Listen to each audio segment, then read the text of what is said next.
जय माता दी फ्रेंड्स। आज हम बात करेंगे अनीता देसाई जी के बारे में। और जैसा कि हम जानते हैं, इंडियन राइटर्स और पोइट्स में अनीता देसाई जो हैं वो काफ़ी इम्पोर्टेंट रोल प्ले करती हैं। ये एक शॉर्ट स्टोरी राइटर हैं और एक नॉवलिस्ट हैं। शी वॉज बॉर्न ऑन 24 जून 1937 इन मसूरी। अगर इनके मेडन नेम की बात करें, बचपन का नाम था इनका अनीता मजूमदार। अनीता मजूमदार के जो फादर थे वो बंगाली थे और मदर जो थी वो जर्मन थी। शी वो study at Delhi means higher secondary school in Queen's Mary's higher secondary school Delhi, and she was graduated with English literature from Miranda college Delhi university. इन्होंने इंग्लिश लिटरेचर से 1957 में किया था और मिरांडा हाउस से Miranda house college Delhi university से।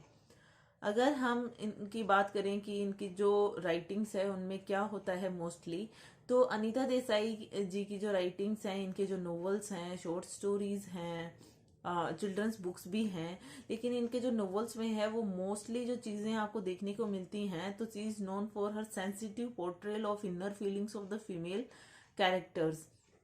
जैसे कि अगर फर्स्ट ग्रेड में जो लगता है, आपके फर्स्ट ग्रेड में भी अनीता देसाई जी का एक नोवेल लगता है क्राई द पीकॉक, जो इनका डेब्यूट नोवेल था, that came in published in 1963। और इसमें आपने देखा है कि अगर वो आपने पढ़ा हो तो ये जो है वो काफ़ी सेंसिटिव पोर्ट्रेल करती हैं कि जो फीमेल कैरेक्टर्स हैं उनके माइंड में कुछ चलता रहता है। ऐसे ही इस क्राई द पिकॉक में भी जो उनकी प्रोटोगनिस्ट है, जो फीमेल कैरेक्टर हैं, वो उनकी इनर फीलिंग्स के बारे में बताया गया है। इन द सेम मैनर इनके नॉवेल्स में काफ़ी कुछ ऐसा ही होता है। She also explores tensions between family members and the alienation of middle class woman. तो ये इनके कैरेक्टर्स मेन कैरेक्टरिस्टिक्स होती हैं नोवेल की। और अगर हम अनीता देसाई जी के और अगर नोवेल्स की बात करें, शॉर्ट स्टोरीज की बात करें, कुछ चिल्ड्रन बुक्स भी हैं जो काफ़ी फेमस हुई हैं। And she was nominated for 3 times for the Booker prize. इनको बुकर प्राइज मिला नहीं, लेकिन ये 3 बार नॉमिनेट हुई थी। 3 बार इनको मिलने वाले थे Booker prize. Nominated 3 times for the Booker prize for her works like clear light of the day, in custody, fasting, feasting.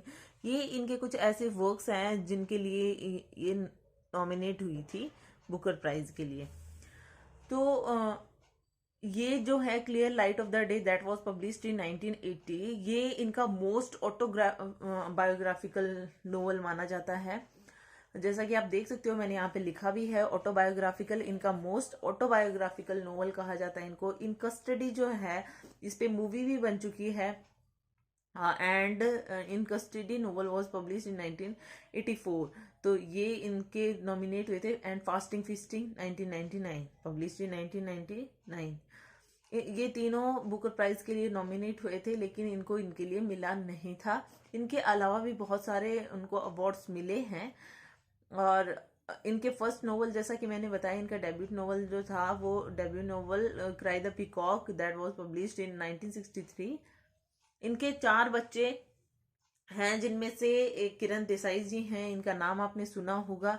इनको बुकर प्राइज मिला है। She won Booker prize for the inheritance of loss.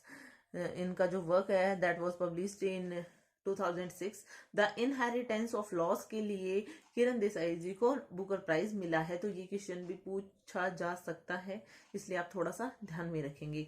तो ये कुछ important things थी। हम और भी बात कर लेते हैं, जैसे कि इनके इम्पोर्टेंट नॉवेल्स।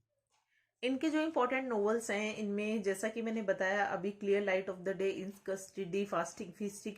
इनके अलावा बाय बाय ब्लैक बर्ड है, क्राई द पिकॉक है, फायर ऑन द माउंटेन है। इनके सामने मैंने इनकी पब्लिशिंग डेट भी लिखी है। फायर ऑन द माउंटेन भी आपको बहुत ध्यान रखना है, क्योंकि ये इस वर्क के लिए साहित्य अकेडमी अवार्ड मिला था इनको 1978 में। The village by the sea that was published in 1982 and the Zigzag Ways 2004। Games and Twilight in 1978।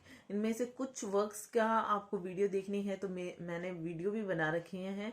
बाकी आपको इतना डीप नहीं जाना चाहते हो तो इसके सिर्फ नेम ध्यान में रखेंगे कि कौन कौन से इंपॉर्टेंट नॉवेल्स हैं अनीता देसाई जी के, वो एग्जाम में पूछ लिए जाते हैं।